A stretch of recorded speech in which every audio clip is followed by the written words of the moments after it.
Hello दोस्तों। हम इस पुस्तक से हिंदी के वस्तुनिष्ठ प्रश्नों का अभ्यास कर रहे हैं, जिसमें हम बहुत सारे प्रश्न देख चुके हैं।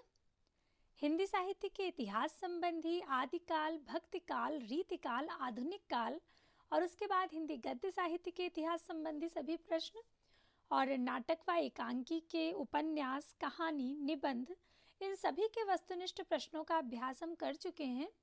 और उसके बाद हमने आलोचना के भी सारे प्रश्न देख लिए थे और अभी जो पिछली कक्षा रही उसमें हमने आत्मकथा संबंधी जो भी वस्तुनिष्ठ प्रश्न थे उन्हें पूरा कर लिया था।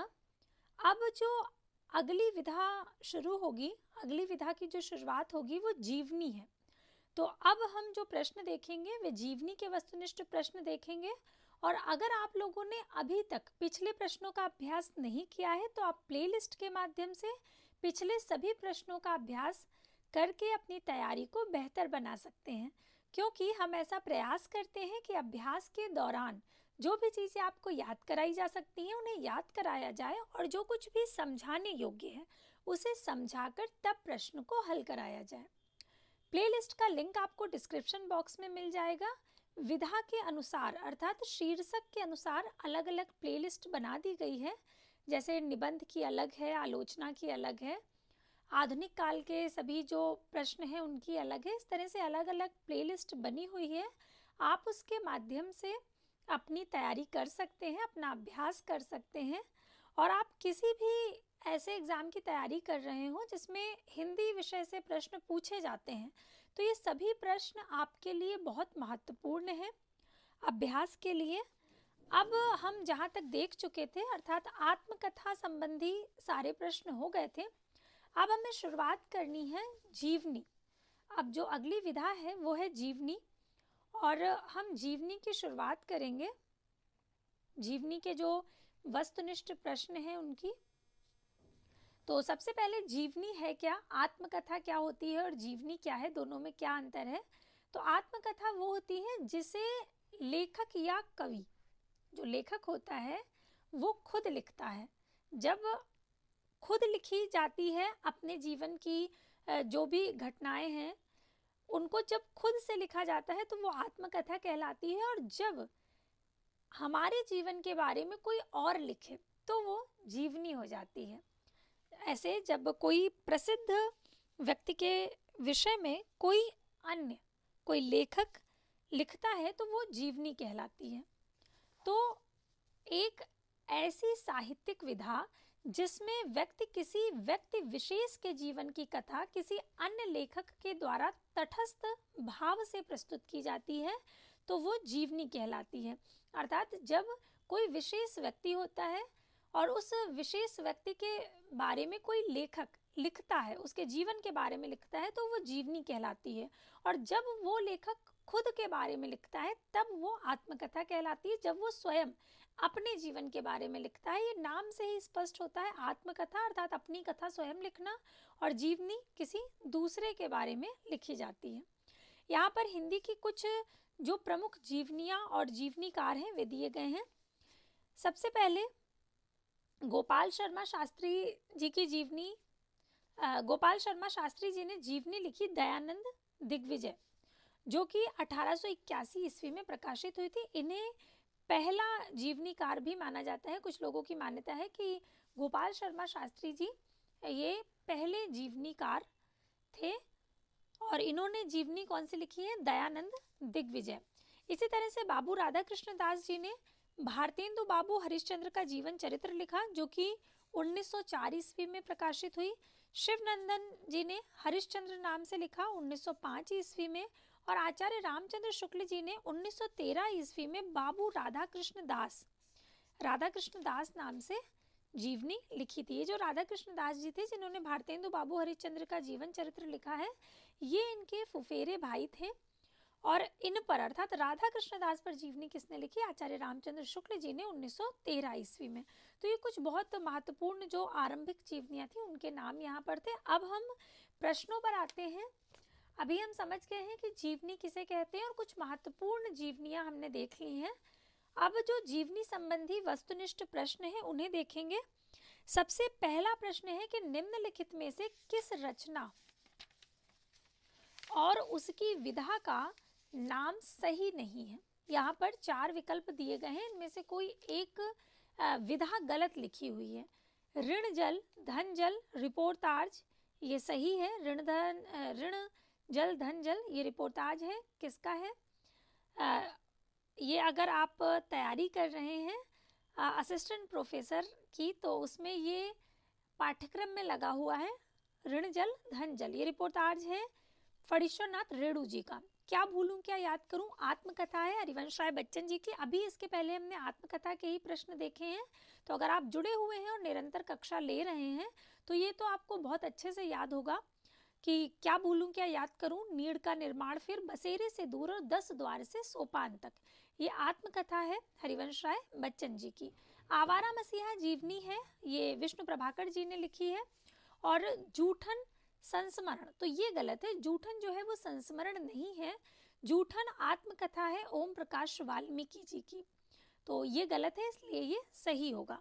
जूठन संस्मरण विधा नहीं है, अपितु ये आत्मकथा विधा की रचना है। और जूठन 1997 ईस्वी में प्रकाशित हुई थी, ओम प्रकाश वाल्मीकि जी की आत्मकथा है। और ये एक दलित आत्मकथा है, क्योंकि ओम प्रकाश वाल्मीकि जी एक दलित कथाकार हैं, दलित लेखक हैं। यह जो ऋण जल और धन जल है, ये 1977 ईस्वी में प्रकाशित हुई फणीश्वरनाथ रेणु द्वारा रचित रिपोर्टाज है। और क्या भूलूं क्या याद करूं हरिवंश राय बच्चन द्वारा रचित आत्मकथा है। इनकी जो आत्मकथा है वो 4 भागों में प्रकाशित हुई है, जिस पर अभी हमने चर्चा की कि क्या भूलूं क्या याद करूं, उसके बाद नीड़ का निर्माण फिर, उसके बाद बसेरे से दूर और 10 द्वार से सोपान तक, जो कि क्रमशः 1969, 1970, 1978 और 1985 में प्रकाशित हुई थी। और जो आवारा मसीहा है ये शरद चंद्र की जीवनी है और इसे लिखा है विष्णु प्रभाकर जी ने। ये बहुत प्रसिद्ध हुई थी आवारा मसीहा विष्णु प्रभाकर जी की। ये आपको दिखा दूं, ये है आवारा मसीहा जीवनी है, किसकी है? विष्णु प्रभाकर जी की है। और ये कह सकते हैं कि जीवनी के क्षेत्र में जितनी प्रसिद्धि इस पुस्तक को मिली उतनी शायद किसी को नहीं मिली। ये विष्णु प्रभाकर जी ने लिखी थी और इसे लिखने में उन्हें बहुत समय लगा था। और जब आप इसे पढ़ेंगे तो बहुत प्रभावित करने वाली है। इसे उन्होंने 3 भागों में बांटा है, जिसका पहला जो पर्व है उसका नाम है दिशाहारा, फिर दिशांत और दिशा की खोज इत्यादि करके हैं। और ये बहुत प्रसिद्ध है, कभी अगर आपने नहीं पढ़ी है तो अवश्य पढ़िएगा समय निकालकर। अगला प्रश्न है कि ज्ञानचंद्र जैन कृत कथा शेष शीर्षक जीवनी किससे संबंधित है? जैनेन्द्र कुमार से, यशपाल से, अमृतलाल नागर से या उषा प्रियमवदा से? तो विकल्प बी सही होगा, अमृतलाल नागर। जो कथा शेष शीर्षक जीवनी है वो लिखी है ज्ञानचंद्र जी ने और ये संबंधित है अमृतलाल नागर जी से। ज्ञानचंद्र जैन कृत कथा शेष शीर्षक जीवनी अमृतलाल नागर से संबंधित है। ज्ञानचंद्र जैन उर्दू भाषा के विख्यात साहित्यकार हैं। जिक्र ओ फिक्र, ये उर्दू भाषा नामक समालोचना के लिए उन्हें 1982 ईस्वी में साहित्य अकादमी पुरस्कार से सम्मानित किया गया था। और अगला प्रश्न है कि विधा की दृष्टि से कौन सी रचना अन्य 3 से भिन्न है? यहाँ पर 4 विकल्प दिए गए हैं, विधा की दृष्टि से कोई एक अलग है, अर्थात 3 यहाँ पर जो विकल्प हैं उनकी विधा एक है और कोई एक नाम ऐसा है जिसकी विधा अलग है। तो यहाँ पर मुर्दैया, मणिकर्णिका और कितनी धूप में कितनी बार और वट वृक्ष की छाया में, ये 4 विकल्प हैं। मुर्दैया और मणिकर्णिका से आप बहुत अच्छी तरह से परिचित हैं, इसे हम बहुत बार देख चुके हैं। ये किसकी आत्मकथाएं हैं? ये तुलसी राम जी की आत्मकथा है, जिसका पहला भाग मुर्दैया और दूसरा भाग मणिकर्णिका है। और वट वृक्ष की छाया में ये कुमुद नागर द्वारा लिखी गई जीवनी है। और कितनी धूप में कितनी बार, ये महीप सिंह की आत्मकथा है, अर्थात पहला, दूसरा और तीसरा ये तीनों ही आत्मकथाएं हैं। लेकिन वट वृक्ष की छाया में ये आत्मकथा नहीं है, ये जीवनी है, इसलिए विकल्प सी डी सही होगा, क्योंकि ये इन तीनों से भिन्न है। क्योंकि मुर्दैया, मणिकर्णिका और कितनी धूप में कितनी बार ये आत्मकथाएं हैं, लेकिन वट वृक्ष की छाया में ये जीवनी है। जीवनी एक व्यक्ति का जीवन इतिहास है जिसे और के द्वारा लिखा जाता है, जबकि आत्मकथा स्वयं द्वारा लिखी गई अपने जीवन की अभिव्यक्ति है। इस पर हम अभी आरंभिक समय में अर्थात आरंभ में हमने इस पर चर्चा की थी कि जीवनी किसे कहते हैं और आत्मकथा किसे कहते हैं। ये सारे अंतर भी आपको पता होने चाहिए, क्योंकि बहुत बार प्रश्न यहाँ से भी पूछ देता है कि जीवनी क्या है, आत्मकथा क्या है। तो ये जो मूल बातें हैं ये तो अवश्य पता होनी चाहिए। अगला प्रश्न है कि तुम्हारा पाथेर दाबी पढ़ लिया। पुस्तक उत्तेजक है, अर्थात अंग्रेजी शासन के विरुद्ध पाठकों के मन को अप्रसन्न करती है। आवारा मसीहा में यह कथन किसका है? आवारा मसीहा जो पुस्तक अभी आपको दिखाई थी, आवारा मसीहा विष्णु प्रभाकर जी द्वारा लिखी गई है और ये शरद चंद्र की जीवनी है। ये कथन इसमें कहा है रविंद्रनाथ टैगोर जी ने। अन्य विकल्प है शरद चंद्र चट्टोपाध्याय, द्विजेंद्र लाल राय और भूपेंद्र नाथ बंदोपाध्याय। तुम्हारा पाथेर दाबी पढ़ लिया। पुस्तक उत्तेजक है, अर्थात अंग्रेजी शासन के विरुद्ध पाठकों के मन को अप्रसन्न करती है। आवारा मसीहा में यह कथन रविंद्रनाथ टैगोर का है। आवारा मसीहा विष्णु प्रभाकर द्वारा रचित प्रसिद्ध बांग्ला लेखक शरद चंद्र चट्टोपाध्याय की जीवनी है। इस जीवनी को लिखने में लेखक को 14 वर्ष का लंबा समय लगा था और ये जो 14 वर्ष का समय है, ये आप जब पुस्तक पढ़ेंगे तो आपको महसूस होगा कि उन्होंने कितने प्रयासों के द्वारा ये लिखा होगा। तो ये 14 वर्ष उनके सफल हो गए। उनकी जीवनी इतनी प्रसिद्ध है और आदर्श जीवनी जिसे कहा जा सकता है। तो 14 वर्ष का लंबा समय इसमें लगा था। अगला प्रश्न है, कलम का सिपाही में लेखक ने किसके जीवन का परिचय दिया है? अमृत राय के, आचार्य रामचंद्र शुक्ल के, प्रेमचंद के या भारतेंदु हरिश्चंद्र के? तो विकल्प सी सही होगा, प्रेमचंद। कलम का सिपाही मुंशी प्रेमचंद जी की जीवनी है, जिसे अमृत राय ने 1962 ईस्वी में लिखा था। अमृत राय जो कि इनके पुत्र हैं मुंशी प्रेमचंद जी के। प्रेमचंद जी की जो दो अन्य जीवनियां हैं, एक प्रेमचंद घर में जो कि उनकी पत्नी शिवरानी देवी जी ने लिखी थी 1944 ईस्वी में, और कलम का मजदूर नाम से उनकी जीवनी लिखी थी मदन गोपाल जी ने 1964 ईस्वी में। फिर इसके बाद अगला प्रश्न है, मिला तेज से तेज किस विधा की रचना है? संस्मरण है, रेखा चित्र है, जीवनी है या आत्मकथा है? तो मिला तेज से तेज ये जीवनी है। सुधा चौहान द्वारा रचित मिला तेज से तेज जीवनी विधा की रचना है। सुभद्रा कुमारी चौहान की जीवनी उनकी पुत्री सुधा चौहान ने लिखी, जो 1975 ईस्वी में प्रकाशित हुई थी। फिर इसके बाद अगला प्रश्न है, विष्णु प्रभाकर को आवारा मसीहा लिखने में कितने वर्ष लगे? तो अभी हम चर्चा कर रहे थे कि उन्हें 14 वर्ष का समय लग गया था, जो कि एक लंबा समय है। विकल्प डी सही होगा। अन्य विकल्प है 11, 12 और 13 वर्ष।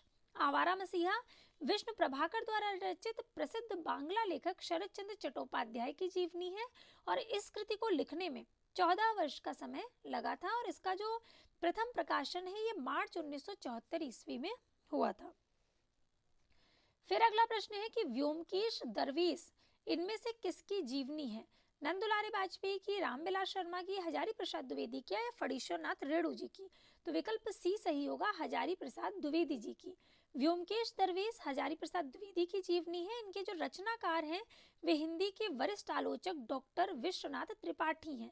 अर्थात व्योमकेश दरवेश नाम से विश्वनाथ त्रिपाठी जी ने जीवनी लिखी और वो जीवनी किसकी है, अर्थात किसके बारे में लिखा गया है? व्योमकेश दरवेश है कौन? तो हजारी प्रसाद द्विवेदी जी हैं।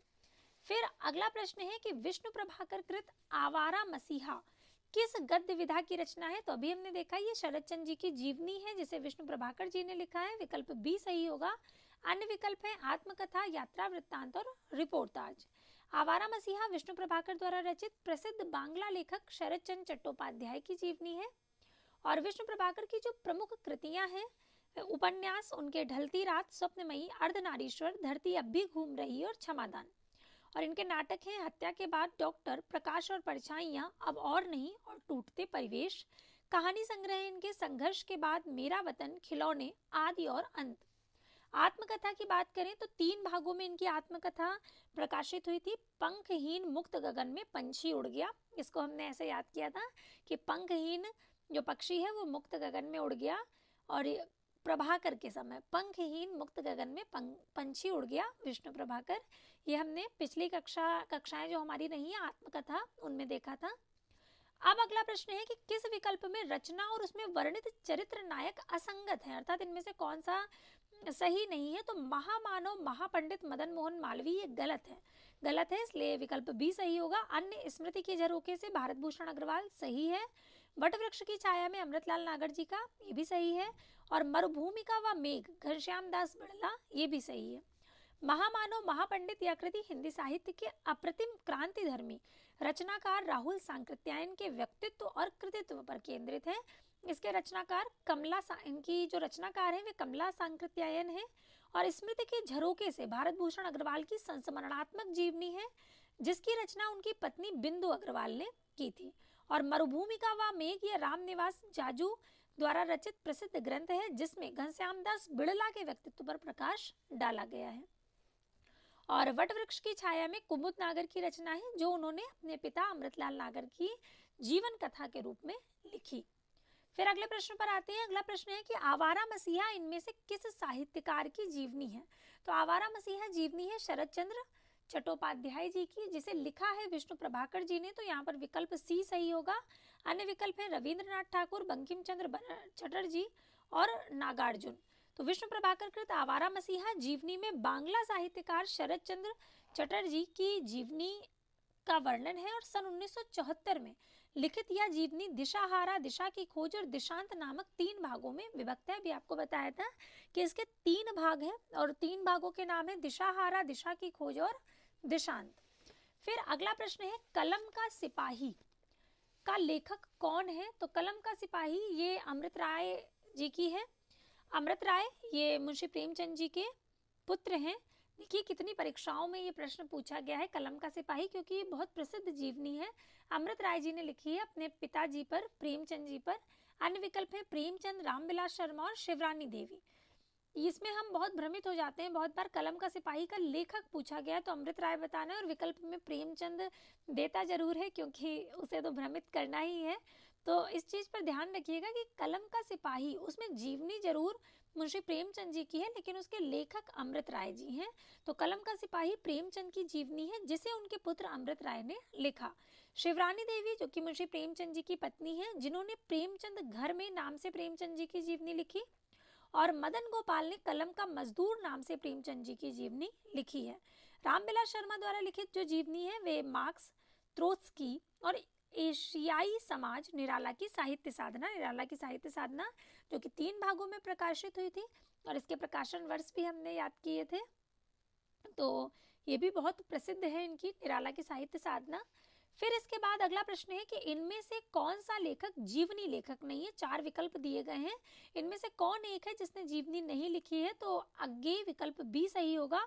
अन्य विकल्प हैं डॉक्टर रामविलास शर्मा, अमृत राय और विष्णु प्रभाकर। रामविलास शर्मा की निराला की साहित्य साधना है और अमृत राय कलम का सिपाही। निराला की साहित्य साधना में सूर्यकांत त्रिपाठी निराला जी का वर्णन है और कलम के सिपाही में प्रेमचंद जी का वर्णन है। अमृत राय उसके लेखक हैं। आवारा मसीहा शरद चंद्र जी की जीवनी है और लिखी है विष्णु प्रभाकर जी ने। फिर इसके बाद अगला प्रश्न है कि निम्नलिखित में से एक युग्म सही नहीं है। 4 विकल्प दिए गए हैं, जिनमें से एक युग्म गलत है, तो गलत कौन सा है? विकल्प डी गलत है, महायोगी शिव प्रसाद सिंह। महायोगी शिव प्रसाद सिंह ये युग्म सही नहीं है, क्योंकि शिव प्रसाद सिंह ने उत्तर योगी श्री अरविंद की जीवनी लिखी है और शेष जो कि हमारे जवाहरलाल नेहरू, लक्ष्मण प्रसाद भारद्वाज सही है, लोहिया, बलराज मधोक ये भी सही है, चैतन्य महाप्रभु, अमृतलाल नागर ये भी सही है। फिर इसके बाद अगला प्रश्न है कि लाजपत महिमा किस प्रकार की गद्य विधाओं में है? उपन्यास है, कहानी है, जीवनी है या संस्मरण है? तो विकल्प सी सही होगा, जीवनी। लाजपत महिमा जीवनी की गद्य विधाओं में है और यह रचना महादेव भट्ट की है या आजादी के महान क्रांतिकारी लाला लाजपत राय की जीवनी है। और कलम का मजदूर किसकी रचना है? तो विकल्प बी सही है, मदन गोपाल की है। अन्य विकल्प है श्रीलाल शुक्ल, अमृत राय और प्रेमचंद। कलम का मजदूर ये मदन गोपाल की रचना है। यह प्रेमचंद के जीवनी, ये जो प्रेमचंद जी की है जीवनी परक पुस्तक है। ये जीवनी लिखी है मदन गोपाल जी ने मुंशी प्रेमचंद जी की, जैसे कलम का सिपाही अमृत राय जी ने लिखी और प्रेमचंद घर में उनकी पत्नी शिवरानी देवी ने, इसी तरह से मदन गोपाल जी ने कलम का मजदूर नाम से लिखी। अमृत राय की रचना कलम का सिपाही या भी प्रेमचंद जी की जीवनी परक रचना है। प्रेमचंद गद्य विधा में अपना विशिष्ट योगदान है उनका, खासकर उपन्यास व कहानी के क्षेत्र में। प्रेमचंद जी ऐसे लेखक हैं जिन्होंने काव्य बिल्कुल नहीं लिखा है, उन्होंने गद्य ही लिखा है केवल। और इनके जो प्रमुख उपन्यास हैं वे देवोत्थान रहस्य, प्रेमा, सेवा सदन, वरदान, प्रेमाश्रम, रंगभूमि, कायाकल्प, निर्मला, कर्मभूमि, गोदान और मंगलसूत्र। मंगलसूत्र ये इनका अपूर्ण उपन्यास था जिसे बाद में इनके पुत्र ने पूरा किया था 1948 ईस्वी में। इसके बाद अगला प्रश्न है कि विष्णु प्रभाकर लिखित शरद चंद्र की जीवनी का क्या नाम है? आवारा मसीहा, सपनों का सौदागर, पापी देवता या गुनाहों का देवता? तो विकल्प ए सही होगा, आवारा मसीहा। ये अभी हम देख भी चुके हैं, शरद चंद्र जी की जीवनी है आवारा मसीहा, जिसे लिखा है विष्णु प्रभाकर जी ने। गुनाहों का देवता धर्मवीर भारती का उपन्यास है। आदि और अंत, रहमान का बेटा, जिंदगी के थपेड़े, धरती अब भी घूम रही है, पुल टूटने से पहले आदि विष्णु प्रभाकर की प्रमुख कहानियां हैं। फिर प्रश्न है कि निराला के दुर्लभ पत्रों का संकलन डॉक्टर रामविलास शर्मा ने निराला की साहित्य साधना के किस खंड में किया है? निराला की साहित्य साधना है जो वो 3 खंडों में विभक्त है, बताया था आपको। तो उसमें जो पहला खंड है वो भूमिका है एक तरह से, और दूसरे खंड में उन्होंने उनकी जीवनी के विषय में विस्तार से उनके जीवन के विषय में लिखा है। और उसके बाद जो तृतीय खंड है, तो यहाँ पर विकल्प बी सही होगा, निराला की साहित्य साधना तृतीय खंड, विकल्प बी सही है। निराला के दुर्लभ पत्रों का संकलन डॉक्टर रामविलास शर्मा ने निराला की साहित्य साधना के तृतीय खंड में किया है। पहला खंड उसकी भूमिका मात्र है, द्वितीय खंड में साहित्यकार के व्यक्तित्व का श्रेष्ठ निदर्शन और कृतित्व का विवेचन पुस्तक के दूसरे खंड में है। फिर अगला प्रश्न है कि सुधा चौहान द्वारा लिखित जीवनी मिला तेज से तेज किसकी है? लक्ष्मी शंकर व्यास की, सुभद्रा कुमारी चौहान की, शरद चंद्र चट्टोपाध्याय की या अज्ञे की? तो सुभद्रा कुमारी चौहान, विकल्प बी सही होगा। सुधा चौहान सुभद्रा कुमारी चौहान की पुत्री तथा मुंशी प्रेमचंद्र की पुत्रवधू थी। इन्होंने अपनी माता की जीवनी मिला तेज से तेज शीर्षक से लिखा। अब अगला प्रश्न है कि श्यामा प्रसाद मुखर्जी जीवन चरित्र के लेखक कौन है? छविनाथ पांडे, बलराज मधोक, आनंद प्रकाश जैन या केदारनाथ साहनी? तो विकल्प बी सही होगा, बलराज मधोक। बलराज मधोक जी ने ये जीवनी लिखी है, श्यामा प्रसाद मुखर्जी। अब अगले प्रश्न पर आते हैं। अगला प्रश्न है कि गलत युग्म कौन सा है, इसमें उसका चयन करना है। बापूजी नागार्जुन, जिन्होंने जीना जाना मैथिली शरण गुप्त, आवारा मसीहा शरद चंद्र या अग्नि सेतु नजरुल इस्लाम? तो यहाँ पर विकल्प बी जो है, जिन्होंने जीना जाना मैथिली शरण गुप्त, ये गलत है, इसलिए विकल्प बी सही होगा। जिन्होंने जीना जाना मैथिली शरण गुप्त यह युग्म गलत है, या जगदीश चंद्र माथुर की जीवनी है। अन्य जो विवरण है, जगदीश चंद्र माथुर, जिन्होंने जीना जाना, शोभाकांत, बाबूजी नागार्जुन और विष्णु प्रभाकर आवारा मसीहा, शरद चंद्र और विष्णु चंद्र शर्मा अग्नि सेतु, जिसमें नजरुल इस्लाम की जीवनी है। तो आज के लिए हम इतने ही प्रश्नों को रखते हैं। इसके आगे के जो प्रश्न हैं उनका अभ्यास हम अगली क्लास में करेंगे। तब तक के लिए धन्यवाद।